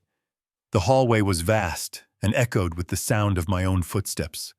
I walked with a purpose, staring straight ahead at the exit signs that glowed a faint electric red. I wanted to reach the fresh air. I wanted to wash the smell of betrayal off my skin. But I knew they were following me. I could hear the frantic clicking of Vanessa's heels on the marble floor, a staccato rhythm of panic. I could hear Brandon's heavy breathing, the sound of a man who had just run a marathon without moving an inch. Richard, wait, Vanessa called out. Her voice had lost its polished theatrical edge. It was raw now. It was the voice of a woman who had checked her reflection in the mirror and saw cracks appearing in the glass. I did not stop. I pushed through the revolving doors and stepped out onto the courthouse steps. The Chicago wind hit me like a physical blow, biting and cold, but it felt clean. It felt honest. I buttoned my coat and signaled for my driver, Thomas, who was parked at the curb in the black sedan. "Dad, please." Brandon grabbed my arm. His grip was weak, trembling. I stopped and looked down at his hand on my sleeve. He released me instantly as if he had touched a hot stove. "We need to talk," Brandon stammered. His eyes were dartings round, scanning the street, looking for the threats I had told him about. Looking for the sharks. "You cannot just leave us like this." The judge, she didn't understand. "The judge understood perfectly, Brandon," I said, keeping my voice low so the passers-by wouldn't hear. "She understood that you tried to steal from me to pay for your mistakes. She understood that you are not a victim." "But we have no money," Vanessa screamed, stepping in front of me. She was shivering in the cold, her arms wrapped around herself. Her navy dress, so perfect for the courtroom, offered no protection against the reality of the street. "You froze the accounts, you blocked the cards, and now you humiliated us in there. Are you happy? Is this what you wanted?" "To see your son begging," I looked at her. I looked at the way she stood still, defiant, still trying to bully me into submission. "I do not want him begging, Vanessa," I said calmly. "I want him learning." "We are going home," she snapped. "We are going home and we are going to figure this out. We will sell the furniture. We will sell the jewelry. We will find a lawyer who isn't an idiot like Sterling, but we are going home. At least we still have a roof over our heads." "You couldn't take that away." She turned to Brandon. "Come on. Let's get a taxi. We will bill it to the house account." I watched them turn away. I watched them take 2 steps toward the taxi stand. And for a split second, I felt a pang of pity. Not for them, but for the memory of what they used to be. I remembered the day I bought that house for them. It was a colonial in the suburbs with a big yard for Tyler and a library for Brandon. I remembered handing them the keys, thinking I was giving them a foundation. I didn't realize I was just giving them a bigger stage for their dysfunction. "Brandon," I said. He stopped. He turned around, a flicker of hope in his eyes. He thought I was going to relent. He thought I was going to reach into my pocket and pull out a credit card. "You aren't going home," I said. What he asked, confused. "You don't have a home," I said. Vanessa laughed. It was a sharp, incredulous bark. "Oh, stop it, Richard. We know the deed is in the trust. But we live there. We have residency. You cannot kick us out without a 30-day notice. We just established that with the doorman. We are going home." I put my hand in my inside pocket. I pulled out a single folded piece of paper. It was not a check. It was a bill of sale. "You are right, Vanessa," I said, unfolding the paper slowly. The deed was in the trust. Specifically, it was held by a limited liability company called Caldwell Real Estate Holdings. I was the sole managing member of that company. Was Brandon asked, his voice barely a whisper. Was I confirmed? As of 9 a.m. this morning, right before we walked into that courtroom, I liquidated Caldwell Real Estate Holdings. I sold the entire portfolio. The company that owned your house no longer belongs to me. Vanessa's face went gray. "You sold the house? You sold the house while we were in court." "I didn't sell the house," I corrected her. "I sold the company that owns the house. It is a corporate transfer. It is immediate. And the new owner is very eager to inspect his acquisition." "Who?" Brandon choked out. "Who did you sell it to?" I didn't answer. I didn't have to. Because at that exact moment, a car pulled up to the curb behind my sedan. It was not a taxi. It was a matte black SUV with tinted windows so dark they looked like oil slicks. The engine idled with a low, menacing rumble. The back door opened. A man stepped out. He was not wearing a suit like Sterling. He was wearing a long cashmere coat over a tailored pinstripe vest. He was tall, with silver hair slicked back, and a face that looked like it had been carved out of granite. He held a leather portfolio in his hand. Brandon gasped. He took a step back, bumping into Vanessa. He knew who this man was. Or rather, he knew who this man represented. "Mr. Caldwell," the man said. His voice was smooth-cultured, but it carried an undertone of absolute authority. I nodded to him. "Mr. Thorne." Marcus Thorne. He was a corporate liquidator, a man known in the city as the evictor. He didn't work for banks. He worked for private equity firms. He worked for people who wanted assets seized quickly, quietly, and without mercy. And today, he was working for the holding company that I had set up to transfer the debt to Dominic Vanzetti. Brandon stared at Marcus Thorne with terror. He recognized the name. Thorne was the man who had stripped the assets of Brandon's failing startup 2 years ago. "What is he doing here?" Brandon whispered. Mr. Thorne turned his gaze to Brandon. It was a look of complete indifference. He opened his portfolio and pulled out a document stamped with red ink. "Mr. Brandon Caldwell, Mrs. Vanessa Caldwell," Thorne said. "I am the new managing director of the property located at 442 Oakwood Drive. This is a notice to quit." "Notice to quit," Vanessa shrieked. "You have to give us 30 days. We have rights." Thorne smiled. It was a terrifying expression. "Under normal circumstances, yes. However, looking at the lease agreement you signed with the previous owner." He glanced at me. "It appears you were tenants at will. You paid 0 rent. Therefore, you have 0 protections. Furthermore, the property has been reclassified as a commercial asset to be liquidated for debt recovery." "Debt recovery?" Vanessa asked, looking at Brandon. "What debt?" Thorne handed the paper to Brandon. Brandon took it with shaking hands. He looked at the letterhead. "Vanzetti Global Holdings." Brandon read aloud. He looked up at me. His eyes were filled with tears of betrayal. "Dad, you sold us to Vanzetti." "I didn't sell you, Brandon," I said cold. "I introduced you. You borrowed money from his associates. You promised to pay them back. I just gave them the collateral you forgot to offer." "This is a death sentence," Brandon cried. "He is going to kill us." Thorne stepped forward, invading Brandon's personal space. "Mr. Vanzetti is a businessman, Mr. Caldwell. He does not want to hurt you. He wants his money, and now that he owns your house, he feels much more secure. He knows where you sleep.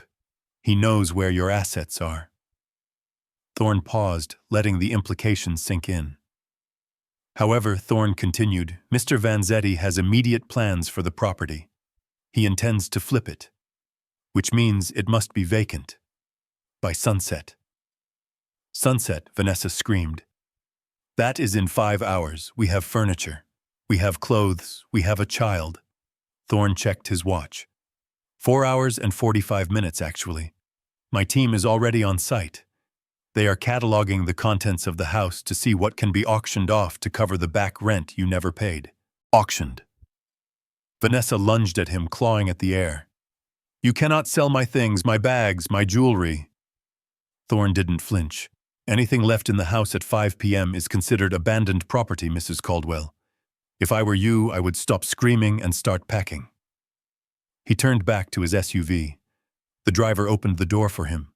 Before he got in, Thorne looked at me. "Pleasure doing business with you, Richard. The transfer is complete. The problem is now ours." "Thank you, Marcus," I said. The black SUV sped off, merging into the Chicago traffic. Brandon and Vanessa stood on the sidewalk, stunned into silence. They looked small. They looked like children who had wandered too far from home and suddenly realized the woods were full of wolves. Brandon turned to me. He fell to his knees, right there on the dirty concrete. "Dad, please. I am begging you. Do not let them take the house. Tyler's room is there. All his toys. All our memories. You cannot let Vanzetti have it. He will destroy it. I looked down at my son. Memories don't pay the mortgage, Brandon, I said. And neither do memories pay off bookies. But where will we go? He sobbed. We have no money. We have no cards. And now we have no house. We are homeless, Dad. You made your own son homeless. I signaled to Thomas. The engine of my car purred to life. I didn't make you homeless, I said, opening the car door. I made you free. You wanted independence. You wanted to be your own man. Well, a man figures out where to sleep. A man figures out how to protect his family. I sat in the back seat of the Rolls-Royce. The leather was warm and soft. I looked out at them one last time. Vanessa was trying to pull Brandon to his feet, but he was dead weight. She was looking at her phone, probably realizing she had no one left to call. Her friends were fair weather. Her family was broke. They were alone. You are a monster, Vanessa screamed at the closed window. A monster! I tapped the glass. She stopped screaming. I pointed to my wrist, tapping my watch. 4 hours and 40 minutes, I mouthed. Thomas pulled the car away from the curb. I watched them in the rearview mirror until they were just specks in the distance, two figures huddled against the wind, realizing that the castle they lived in was made of sand, and the tide had finally come in. I sat back and closed my eyes. I felt a tear slide down my cheek, hot and stinging. It broke my heart to do it. It broke me into a million pieces to see my son on his knees. But I knew that if I picked him up, he would never learn to stand. I had to let him fall. I had to let him hit the bottom. Because only at the bottom, when you have nothing left to lose, do you finally find out who you really are. Thomas, I said quietly. Yes, sir. Take me to St. Jude's Academy. I need to pick up my grandson. Sir Thomas asked, confused. Usually Mrs. Caldwell picks him up on Tuesdays. Not today, Thomas, I said, looking at the city skyline passing by. Mrs. Caldwell is busy moving. Today Tyler is coming home with me. I pulled out my phone and sent a text to Garrett, the head of my security team. The message was simple. Asset secure. Moving to extraction. Ensure the house is clear of hostiles files by 5 p.m. I put the phone away. The war for the money was over. The war for the soul of my family had just begun, and I intended to win. I arrived at the house on Oakwood Drive just as the sun was beginning to set. The sky was a bruised purple, casting long, distorted shadows across the neighborhood. I had dropped Tyler off at my secure safe house with the nanny and the security detail. He was safe. He was eating pizza and playing video games, blissfully unaware that his entire world was being dismantled piece by piece. I needed him to be far away for this. I needed to witness it alone. When my car turned the corner, the first thing I saw was the lawn. It used to be pristine, a manicured carpet of green that I paid a landscaping crew $2,000 a month to maintain. Now it looked like a graveyard of materialism. The liquidation crew from Vanzetti's holding company had been efficient. They were not movers. They were not careful. They were emptying a commercial asset. My son's life was scattered across the grass. The leather sofa where he played video games instead of looking for a job sat crookedly on the curb. The 60-inch television was face down in the dirt. Vanessa's vanity table, the one with the gold leaf trim, was overturned, her expensive creams and perfumes spilling out onto the pavement like broken eggs. It was a scene of absolute chaotic violence, but it was silent. The neighbors were watching from behind their curtains, terrified to step outside. A taxi screeched to a halt in front of the driveway. Brandon and Vanessa tumbled out. They had finally made it back from the city. I lowered my car window to hear the audio of their destruction. No, Vanessa screamed. It was a primal sound. She ran toward the pile of clothes on the driveway. It was her wardrobe. Her designer coats, her silk dresses, her limited edition shoes, all heaped together like trash ready for the incinerator. She grabbed a fur coat, clutching it to her chest, dirt smearing the white lining. "Stop it! Stop touching my things!" she shrieked at a large man carrying her jewelry armoire. The man didn't even look at her. He walked past her and dumped the armoire onto the grass. The drawers slid open and empty velvet boxes spilled out. The jewelry was already gone, seized as liquid assets. Brandon stood in the middle of the driveway, spinning in circles. He looked at his golf clubs leaning against the mailbox. He looked at his espresso machine, sitting in a puddle of mud. He looked like a man waking up in a nightmare. "Where are the police?" Brandon yelled, his voice cracking. "Someone call the police, this is looting." I stepped out of my car. Brandon saw me. He froze. "Dad," he whispered. "Make them stop, please. This is our home." "It is not your home, Brandon," I said, walking up the driveway. "It is a foreclosed property, and these men are just doing their job." Vanessa looked up from her pile of clothes. Her makeup was ruined. Her hair was wild. She looked at me with pure venom. "You did this," she hissed. "You are the devil." I ignored her. I turned to look at the black sedan parked behind the moving trucks. Two women in business suits stepped out. They wore badges on lanyards. One of them held a clipboard. I had called them an hour ago. I had reported an emergency situation, a homeless family, with significant debt involving organized crime, creating an unsafe environment for a minor. Brandon saw the badges. He saw the logo on the side of their car. Department of Children and Family Services. "No." Brandon breathed. "No, no, no." The caseworker, a stern woman named Mrs. Gable, approached them. "Mr. and Mrs. Caldwell?" she asked. Brandon nodded, too terrified to speak. "We received a report regarding the welfare of your son, Tyler Caldwell," Mrs. Gable said. "We have been informed that you have been evicted from your residence and currently have no fixed address. We have also been informed of credible threats against the family involving criminal debt." "That is a lie," Vanessa screamed, standing up. "We have a home, it is right here, ma'am," Mrs. Gable said, looking at the furniture on the lawn. "This residence is being seized. You are effectively homeless as of this evening. And given the financial instability and the reported danger, the state is intervening to ensure the safety of the child." "Where is my son?" Brandon asked, panic rising in his voice. "Where is Tyler?" "Tyler is currently in the emergency custody of his grandfather, Mr. Richard Caldwell," Mrs. Gable said, gesturing toward me. "He has been granted temporary guardianship, pending a full investigation into your living situation. You cannot take him." Vanessa lunged toward the caseworker, but Brandon grabbed her, holding her back. He knew.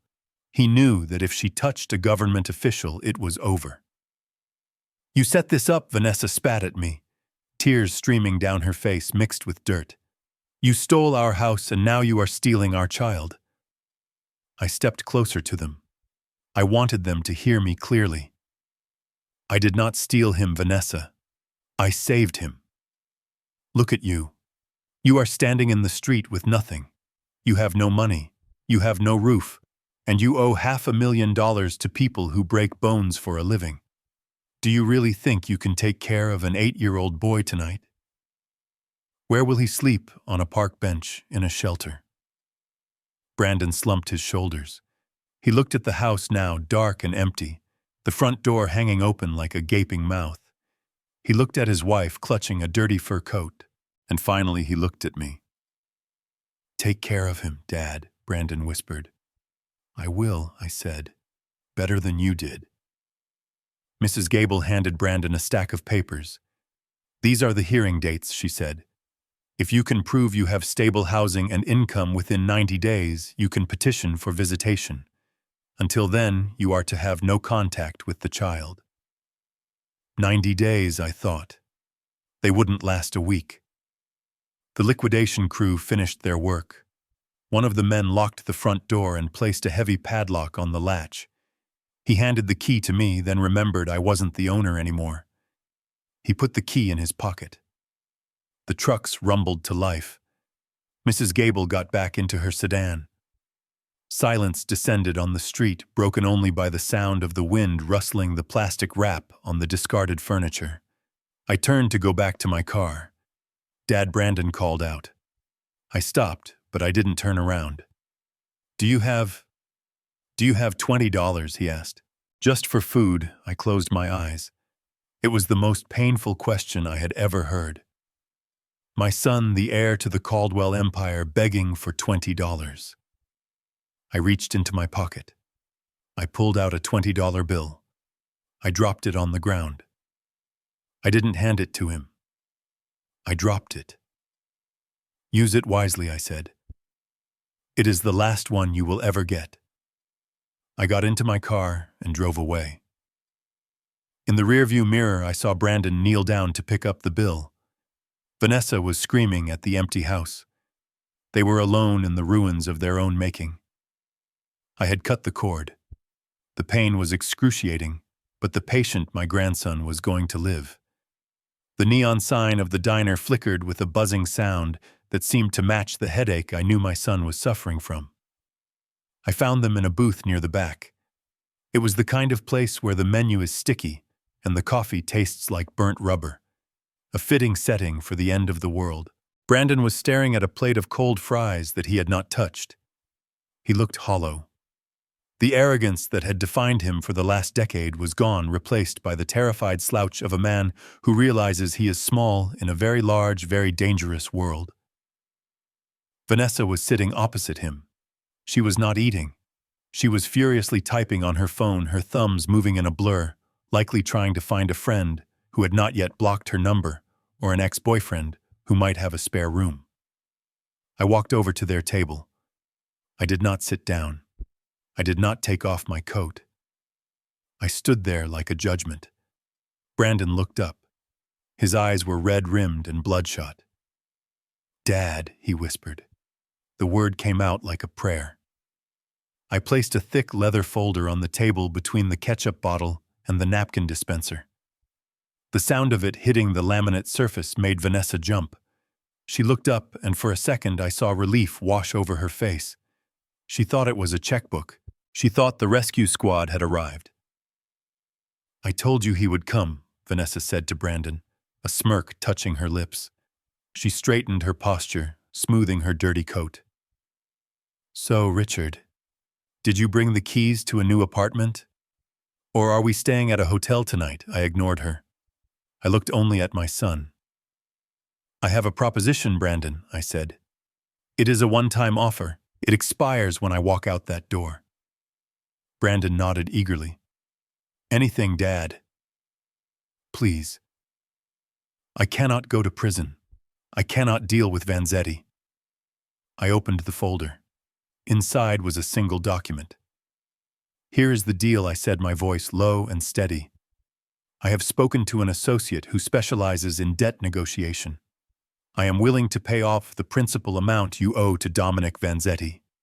Every cent. The threat to your life will be removed. The threat to your legs will be gone. You will be at zero." Brandon let out a sob of relief. He covered his face with his hands. "Thank you, God. Thank you, Dad." Vanessa reached for the folder, her eyes gleaming. "And the house, do we get the house back?" I pulled the folder away from her reach. "I am not finished," I said. "In addition to the debt, I will fully fund Tyler's life. Private school, university, medical travel. He will want for nothing. He will live with me. I will raise him. And us." Vanessa asked, her voice sharpening. "Where do we live? There is no US, Vanessa," I said, cold. I looked at Brandon. "There are conditions, Brandon. Condition number 1. You sign full permanent legal custody of Tyler over to me. You will have visitation rights, but you will not have decision-making power. I will not let you gamble his future away again." Brandon hesitated, but he nodded. I can't provide for him right now anyway. He is safer with you." "Good," I said. "Condition number 2. I pointed to the papers. You file for divorce, immediately." The silence in the diner was absolute. Even the cook frying burgers in the back seemed to stop moving. Brandon stared at me, his mouth open. What he whispered. You divorce her, I said, pointing a finger at Vanessa. You cut her loose. You sign the papers tonight. If you do that, I pay the debt. I save you. If you don't, I walk away. You stay married. You keep the debt, and you figure out how to explain to Vanzetti why you don't have his money. That is insane, Vanessa shrieked. She stood up, knocking over the salt shaker. You cannot do that. You cannot buy his marriage. I am not buying it, Vanessa, I said calmly. I am paying for its disposal. You are the cancer that ate his ambition. You are the one who pushed him to spend money he didn't have. You are the one who demanded a lifestyle that required crime to maintain. I am saving him from the source of the infection. Brandon looked at Vanessa. He looked at her with a mixture of love and confusion. He was waiting for her to fight for him.